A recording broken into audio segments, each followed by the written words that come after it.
wanyigishije yarambwiye ngo ntizajye kwiga kubera bantegeka kwambara agapfukamunwa kandi sinzakarabe kubera ari ikimenyetso cy'inyamaswa kugira ngo nanjye nzajye mu ijuru isi igiye kurangira. Ni ukubera batubwiraga ko kwiga wambaye agapfukamunwa atari byo, ngo ni ikimenyetso cy'inyamaswa. Nabibwirwaga n'abo twasenganaga mu itsinda.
ntabwo azajya kwiga kuko ibigendanye n'amashuri byamaze gusoza. Ntabwo tubishyigikiye kuko dufite igihamya mu byaduka byo mu minsi y'imperuka.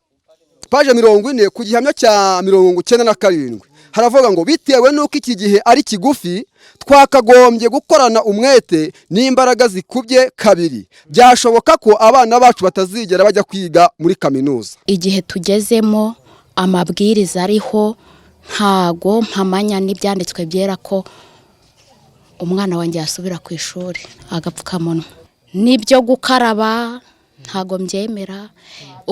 Amabwiriza yose ariho araribata amategeko y'Imana. Niyumva yemeranwa yuko agomba kujya kwiga nzamureka agende, ariko nta cyangombwa cy'ishuri nzamuha. Dukarabe babereke ko koko bavuye muri iyo myuga. Nyuma yo gukaraba turajya mu ishuri, hari abanyeshuri. Abana nibura n'amasegonda ngaho yo gukaraba isabune neza n'amazi meza. Mu Rwanda se cyarahageze? Murabizi mu Rwanda cyarahageze.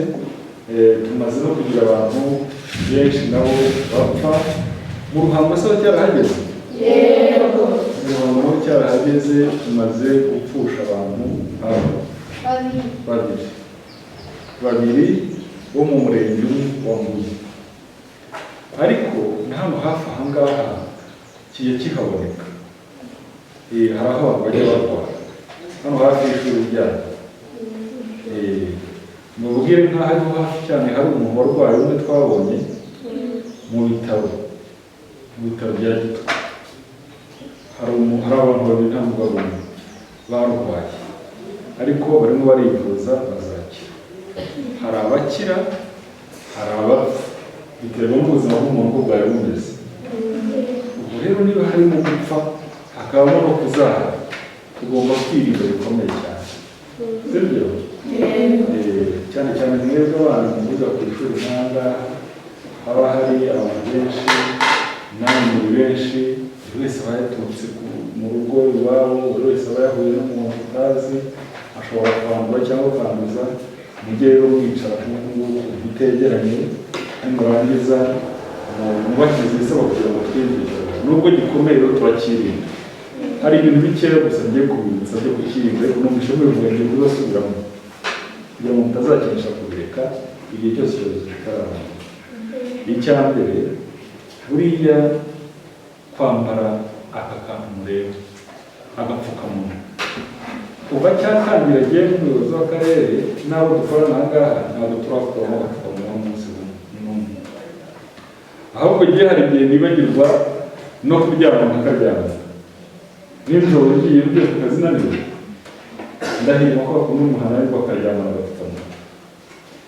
Ariko biraza aho kukibagirwa wanakaryama, sibyo? Noneho iyo uvuye ku gapfukamunwa rero ukaraba neza uri isabune nziza n'amazi meza ni umuti wo gukuraho virusi zose, atari n'iya korona virusi, ahubwo atari n'iya korona gusa, ahubwo virusi zose zibaho. Isabune inyinshi irazishobora, ntabwo ari zose ariko inyinshi isabune irazishobora. N'iyo rero iya korona virusi yaje, ubushakashatsi bwagaragaje yuko ikiza isabune cyane n'amazi biba mu buryo bwiza. Icya gatatu ni uko iyo abantu bategeranye hagati y'umuntu uri bahari metero imwe, ntabwo umuntu yapfa kwanduza undi nubwo bombi baba barwaye. Ubwo rero turi mu gihe cyo kwirinda kwegerana, tuzagera igihe twongera duhoberane nibura ikibazo n'igikira. Icya kane cy'ingenzi ni uko mwirinda guhererekanya ibintu. Ni ukuvuga niba ufite amafaranga, niba ufite ikayi yawe, nubwo muba mwakarabye, icyiza no ku ikayi yawe wayigumana wenyine, undi akagumana iye. Mwihererekanya no gutizanya udukaramu n'ibindi bishobora gutera kwandura igihe umuntu afite icyorezo.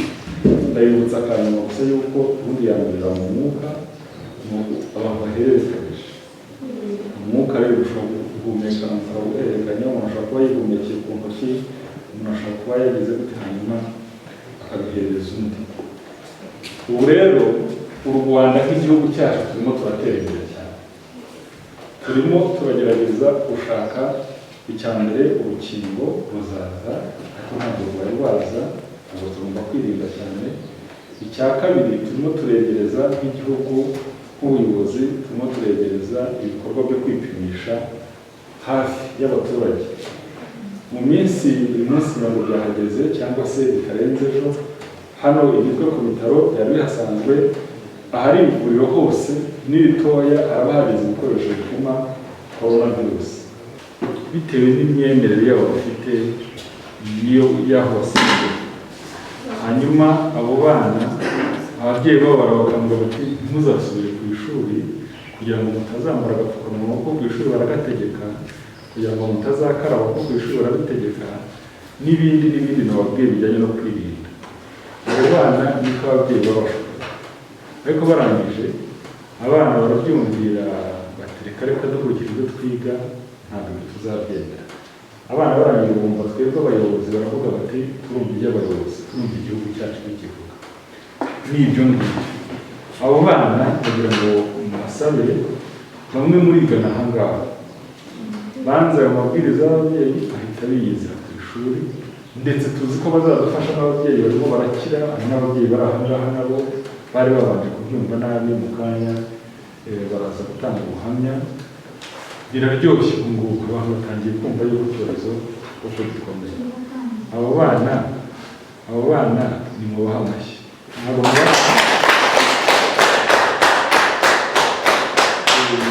Aha harimo impande abana bazamura akaboko. Dusabwe kwambara agapfukamunwa, dusabwe guhana intera. Ni nako kera Imana yatanze amabwiriza y'uburyo tubasha kwirinda indwara zandura. Indwara ibasha kuva ikanduza n'undi. Mufite amakaramu, niba ufite wandika kugira ngo nusubira mu rugo wa mubyeyi wajya kukubwira ibintu akubwira ibitari byo, umwereke ko noneho wasobanukiwe ukuri kuri muri Bibiliya.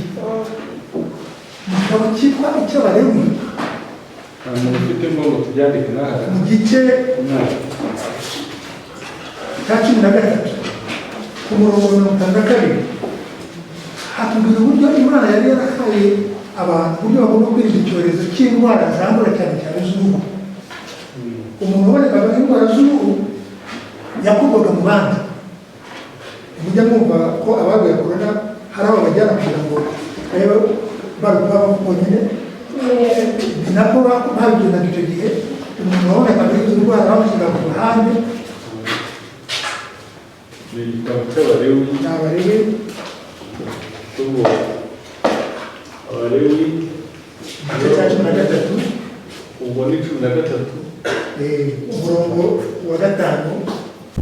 Bigitangira nyine kubera ko dutuye mu cyaro twakumvaga gutyo ku maradiyo twemere ko bibaho, ariko uko yagendaga ikomya kongeza intera abantu bapfa cyane ndetse n'ingendo zigenda zihagarara, twaje kubyakira kwibaho. kubera ko nyine twagendaga tubona ibintu bigenda birushaho kuba nabi, bahagarika ingendo, abantu barushaho kudukangurira kwirinda. Ku isabato nateraniraga mu rugo nk'umuryango tugasenga n'ubundi kuko nacyo twakoraga, ariko haza kugenda haziramo abandi bo ku gasozi bazanamo izo nyigisho zidahwitse, izo kuvuga ko kwambara agapfukamunwa ari icyaha no gukaraba ari icyaha. Nyine baraje baratwigisha umunsi wa mbere, nta nubwo uwo mugore yagarutse, ariko noneho nza kwicara mbwira Imana yanjye kuko n'ubundi jya inyumva, ndavuga nahise Imana agapfukamunwa ko nabyariye kwa muganga, nkamariye kwa muganga nkabona agapfukamunwa bagakoresha no mu nganda, uyu munsi niho kabaye icyaha. Ubwo rero nza gutuza ndagumya mbibaza Imana, ariko na nino munsi agapfukamunwa nasanze ko atari cyo cyaha, ahubwo icyaha ni ukugomera Imana n'abaturage. Covid ikiza mu by'ukuri numvaga ko ari ibintu bisanzwe, ko dore ko bavuga ko nta muti nta rukingo, kandi numva ngo abantu bakize, nkumva ntabwo nyemera. Ni imyumvire y'abantu baje kuko twahari inyigisho abantu baje n'ahanga bakajya baduha baturutse za Kigali batubwira ko Covid ari igihuha, noneho tukomeza tubyumva kuri, ariko ngewe mbonye mu Rwanda naho hatangiye gupfa abantu, ntangira kwemera ko Covid iriho, nibwo natangiye gufata ubwirinzi bwo gufata agapfukamunwa, hamara agapfukamunwa, nkakaraba intoki, naba ngiye gutega moto nkategeka moto agateramo sanitize. Nyine ni ya myumvire, kuko hari abantu bari baraje n'ahangaha barageze mu mago nk'ibyumba by'amasengesho, nibo bafataga abantu bakabashyiramo iyo myumvire. Bakiza nanjye najyagayo, noneho guma mu rugo irangiye njyewe nkajya ntangira kujya gushaka ubuzima hanze iyo ngiyo, noneho babisigaramo. Muri biriya ngo ahantu hahisemo bakunda kwitwaza ngo ndi muri Ezekeri, bakunda kuvuga ngo abanyarwanda nibo bapfuka umunwa. Niho bakunda gushingira babitubwira ko tutagomba gupfuka umunwa. Ni ukubera batubwiraga ko kwiga wambaye agapfukamunwa atari byo, ngo ni ikimenyetso cy'inyamaswa. Nabibwirwaga n'abo twasenganaga mu itsinda. Uwanyigishije yarambwiye ngo ntizajye kwiga kubera bantegeka kwambara agapfukamunwa, kandi sinzakarabe kubera ari ikimenyetso cy'inyamaswa, kugira ngo nanjye nzajye mu ijuru isi igiye kurangira. Namwumvise maze ndangije abarezi bandera bangira inama, nanjye numva ko ibyo bangiye ari byo kwambara agapfukamunwa, ari ukwirinda coronavirus no gukaraba intoki. Murakoze cyane. Nitwa Pastor Umuremye Jolai Paul, nkaba mpagarariye itorero ry'Abadivantisiti b'umunsi wa karindwi mu karere ka Kamonyi, ka Muhanga, ka Ruhango ndetse n'igice kimwe cya Nyanza. Yenda reka mbanze ngaruka ku cyo wahereyeho uvuga uti abayoboke banyu. Burya mu madini yose haba abantu bava muri iryo torero bakajya hanze yaryo, ariko rimwe na rimwe bagakomeza kuryiyitirira. Bari rero nabo njye niko mbafata, kuko nk'abantu babonetse muri kariya gace, ndetse ubushize TV1 yari yasuye, umugabane munini w'abariya abantu ntabwo ari abahano, ni abantu baturutse ahandi, baturutse za Kigali n'ahandi. Ariko noneho ngaruka kuri izo nyigisho, ntabwo inyigisho z'Abadivantisiti zibuzanya kwambara agapfukamunwa, ntabwo zakabaye zibuzanya ngo mbe nkambaye ahangaha. Ikindi, ntabwo inyigisho z'Abadivantisiti zibuzanya gushyira abana mu mashuri. Yewe n'ibitabo bimwe basoma babisobanura nabi, kuko kiriya gitabo uriya mugabo yavugaga ngo niha ashingira adashyira abana mu ishuri, ngo byahanuwe ko ngo abana batazagera muri za kaminuza. Ahubwo umwanditsi wacyo yanditse agira ababyeyi inama, abwira ko ibihe bikomeye bakwiye gukora, ngo bakoresha imbaraga zikubye inshuro ebyiri izo bagombye gukoresha. Bitabaye bityo abana babo ntibazajya mu mashuri.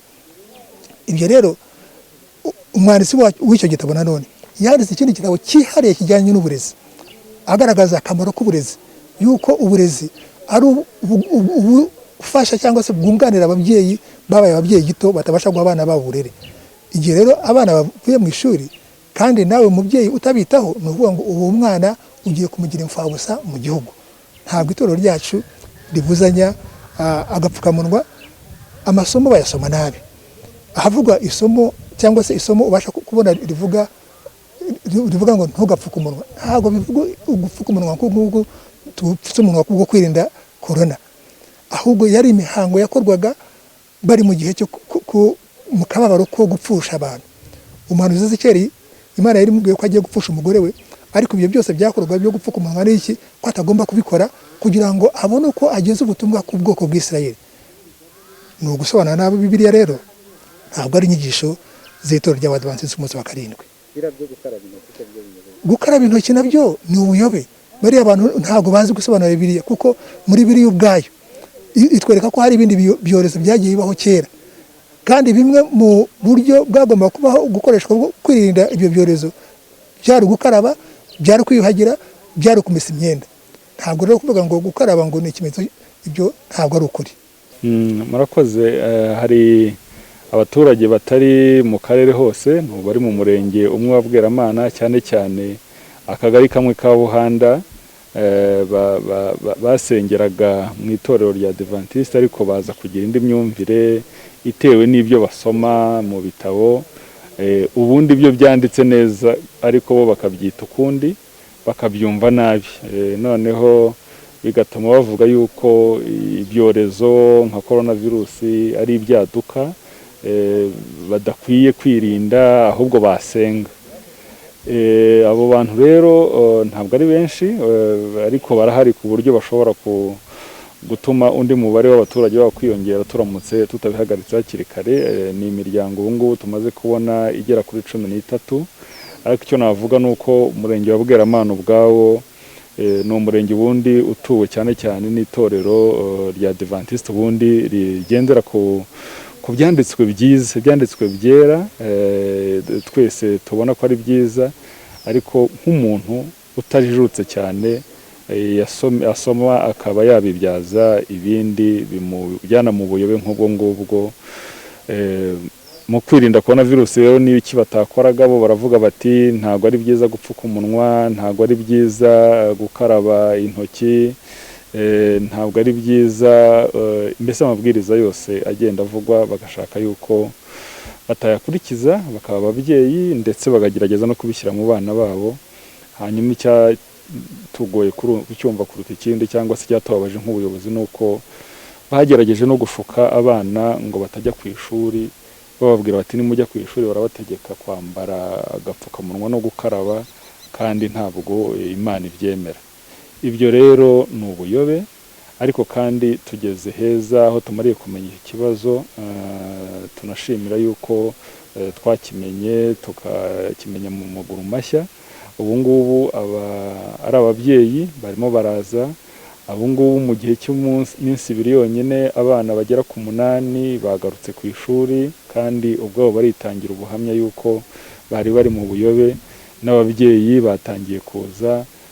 Turumva rero ni ikibazo kidatinda, kandi ababyeyi nabo ntitwabarenganya. Buriya wasanga hari umuntu waje akabigisha nabi, nawe turimo turamushakisha. Hari abo tumaze kubona, abo tutari twabona nabo inzego zirimo zirabikurikirana.